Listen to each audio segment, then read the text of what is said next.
अब तक की बड़ी खबर आपको बता दें कि नए समीकरणों को लेकर मनोहर लाल दिल्ली पहुंच रहे हैं। यहां पर वह अमित शाह से मुलाकात करेंगे। हरियाणा से जिस तरीके के रुझान सामने आ रहे हैं उसको देखकर तो यही लगता है कि सरकार त्रिशंकु की ओर आगे बढ़ रही है।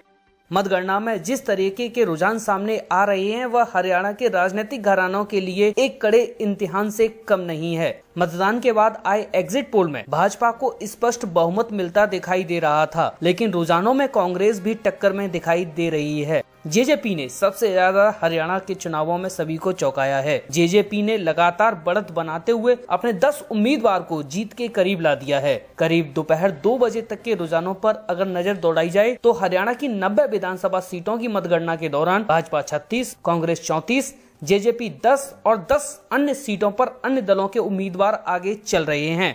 हरियाणा के इस चुनावी रण में भाजपा ने भी प्रदेश के राजनीतिक घरानों की घेराबंदी जबरदस्त ढंग से की थी। इनके हलकों में भाजपा दिग्गजों की हुंकार के साथ जहां परिवारवाद के मसले पर इन घरानों को निशाने पे रखा गया, वहीं इनके दुर्ग में भी सेंधमारी के लिए खूब जोर आजमाइश की गई। खासकर हरियाणा में प्रधानमंत्री नरेंद्र मोदी और अमित शाह की रैलियों का शेड्यूल पूरी तरीके से कूटनीतिक ढंग से बनाया गया था।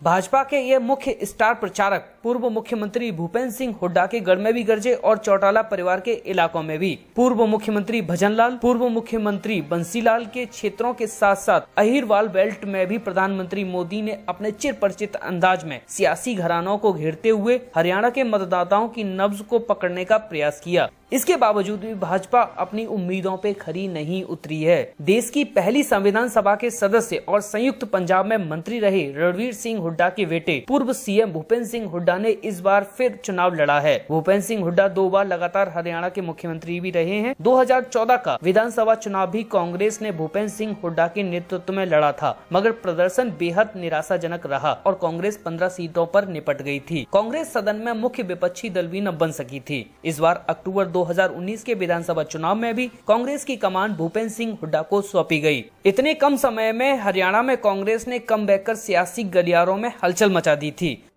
मई 2019 में इस बार लोकसभा चुनाव में भी भूपेंद्र सिंह हुड्डा और उनके 3 बार के सांसद बेटे दीपेंद्र सिंह हुड्डा ने किस्मत आजमाई थी। दुर्भाग्य यह रहा कि दोनों पिता पुत्र लोकसभा चुनाव हार गए। बावजूद इसके कांग्रेस ने विधानसभा की जंग में पूर्व सीएम भूपेंद्र सिंह हुड्डा को ही आगे बढ़ाते हुए चुनावी कमान सौंपी। इधर टिकट वितरण के दौरान ही भूपेंद्र सिंह के धुर विरोधी पूर्व प्रदेश अध्यक्ष अशोक तंवर ने हुड्डा के खिलाफ मोर्चा खोलते हुए चुनाव जैसे नाजुक वक्त पर पार्टी छोड़ दी और खुलेआम विरोधियों के संग जा मिले।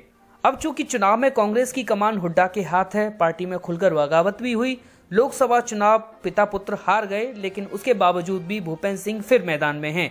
हरियाणा में एक बार हुड्डा का जादू चलता हुआ दिख रहा है।